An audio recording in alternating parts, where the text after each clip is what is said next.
Cinema వాళ్ళు రాజకీయాల్లోకొస్తే వాళ్ళకున్న popularity కారణంగా జనంలోకి వెళ్తారు. ఆ పైన జాగ్రత్తగా చేసుకుంటే సక్సెస్ అవుతారనడానికి సాక్ష్యం ఒకప్పుడు ఆంధ్రప్రదేశ్లో ఎన్టీఆర్, అంతకుముందు తమిళనాడులో జయలలిత లాంటి వాళ్ళు, లేకపోతే కరుణానిధి లాంటి వాళ్ళు.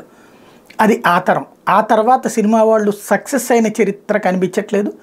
అదొక సినిమాల్లో సస్పెన్స్ లానే ఒకసారి అలా వచ్చి, అంటే ఒక హీరోయిక్ వర్షిప్లు అలా వచ్చి ఇలా పోవడం, లేదంటే అలా నడుపుకుంటూ సాగిపోవడం సాగుతోంది.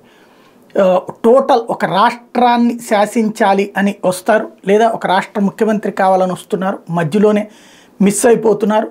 అంటే స్థిరమైనటువంటి నిర్ణయాలతో జనంలోకి తమకు అంతకుముందు హీరోలుగా ఉన్న మాస్ ఫాలోయింగ్ని ఎలా వదులుకుంటారు, ఎలా నష్టపరుచుకుంటారు రాజకీయాల్లోకి వచ్చి, లేదా ఎలాగ మధ్యలో డ్రాప్ అయిపోతారనడానికి సాక్ష్యం చిరంజీవి కనబడతారు, విజయకాంత్ కనబడతారు గత తరంలో.